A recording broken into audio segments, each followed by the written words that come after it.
welcome to my channel. For today's video, I'm going to share to you how I take my notes neat and effective and my note-taking essentials. But just a disclaimer guys, whatever note-taking method or technique I use doesn't necessarily mean you have to follow it because we all have different learning styles and technique and preferences. And whatever stationaries I use or mention in this video, you don't have to buy it. You don't really need to have a lot of stationaries. And of course guys, I know we're still in a lockdown, so we're not going to school. Some of you are taking online classes, but I still hope that you can find this video useful whenever school will start already for the next academic year. So let's start with the video. Let me give you an overview of what my notes look like. This is basically my notebook for 3 subjects. I divided it into 3 and I use it for biology, chemistry, and physics for first semester and second semesters when I was in grade 12. I also try to color code it based on the topic and try to add a lot of visuals and illustrations as much as possible, especially in biology. And no, it's not for aesthetic purposes, it's for study purposes. This one is my notes for my physics class. And I try to incorporate a lot of sample problems also in my chemistry notes so that whenever I study, I can just look at the sample problems and do exercises. This is my English 101 notes when I was in grade 11, and that time I like to color code it based on the subject. So for this, I keep it pink and later on I changed to purple. This one is also my notes in grade 11 for the subject pre-calculus, and for pre-calculus I try to color code it with yellow, and for some of the formulas I try to highlight it by putting it inside a box or highlighting it with marker. And this one is my notes for my statistics class or mathematics 102 when I was in grade 11 as well. So you might be wondering guys, how do I maintain my notes looking neat all the time? Especially sa mga times na mabilis, for example, yung teacher mo magsalita. So you have to write quickly. Minsan, ang gulo-gulo na ng pagsulat mo. Guys, believe me, ang gulo-gulo talaga ng sulat ko during our actual class discussions.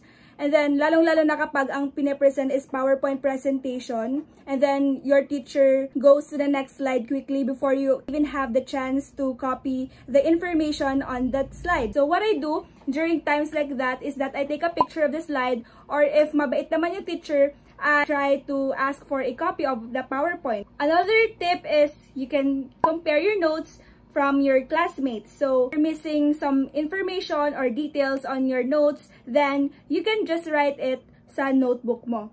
And another thing guys that you can do is that kapag nagla-lecture ka and alam mong masyadong maraming kailangan kang isulat and hindi mo magagawang mapaganda talaga yung sulat mo during that time, what I do is that I always have a clipboard with me na may mga papel, and that's where I write my notes first.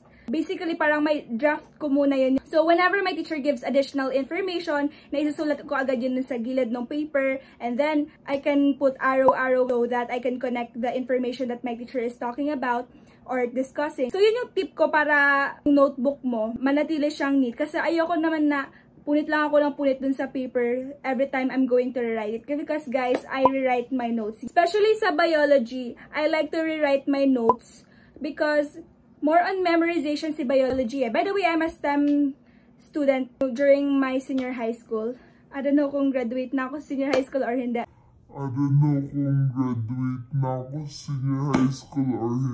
But STEM student ako, so during our biology class, gusto ko talaga na re-rewrite ko siya because that's my way of learning na rin and studying. Kasi pag sinusulat ko siya, naaalala ko na rin siya. For me, it's a win-win situation kasi naaayos ko yung notes ko and at the same time, nakakapag-aral na ako. I don't know if it works for you guys, but for me, rewriting my notes is really an effective way for me to familiarize the lesson or the topic. Because when I write it, kumplirating talaga siya sa isip ko. So, that's what I do. That's the tip, guys. Ngayon, alam nyo na. You're welcome. So the first thing that you'll be needing is paper. You can either use binders or the usual notebook. But my favorite notebooks are the B5 grid notebooks because it keeps my notes aligned and it's easier to draw a table, a line, or a box with this kind of paper. Next are ball pens. You can either use gel pen or ballpoint pens. And then I use colored pens to write down important terms. This one is emoji-inspired mechanical pencil which I use to draw visuals so that I will not make any erasures with my pen. For highlighters, my favorites are the Zebra Mildliner highlighters. I like it because the colors are very subtle and it doesn't bleed through the paper. Plus, it is also dual tip so you will have a chisel tip and a fine tip. I also like the Stabilo Swing Cool pastel colored highlighters because they also don't bleed through the paper. And this one are the Muji markers which I usually use for my heading. These ones are totally optional but I use it to write down additional information on my notebook. At this point, let me give you an outline on how I organize and write my notes. I always start off with writing the title or topic and I make sure it stands out. This time I'm using my Muji marker to write off the title. And then I draw a line using my highlighter to indicate the color scheme I'll be using for this topic. And then for this one, I'm using purple. On the left corner, I write the chapter or lesson number to keep me on track. And on the right side, I just write the date. Underneath the title, I write sometimes the general information of the topic. I also use my highlighter to make the subtopic stand out. I know some may find it weird but I like to highlight first before writing using my pen so I can keep my highlighter unstained with ink. This is very basic but I just use a dash to write the definition, examples, and other information. I also change into a colored pen to highlight the important terms. If ever I am writing for a mathematics lecture, I make sure that the formula will stand out by enclosing it on a box, cloud, or highlighting it. And then I just repeat the process for the other subtopics so it will just look neat. I also try to incorporate a lot of visuals or illustrations in my notes so that you can get a better understanding of the topic. And in this way, it will also prevent your brain from being too overwhelmed from all the words. I also color the visuals with highlighter or pens to match the color scheme in my notes. Then I use arrows to put labels. And if ever you forgot to write down something on your notes, I use the sticky notes to write down the additional information.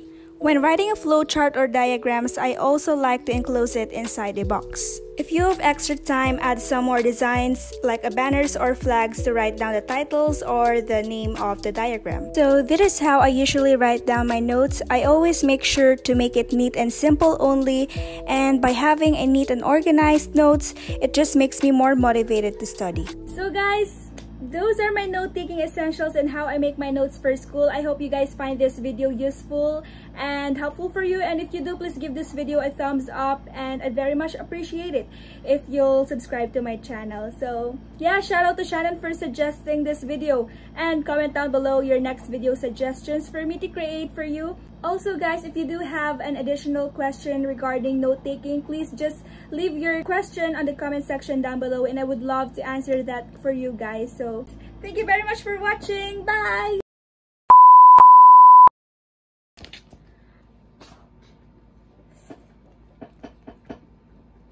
It's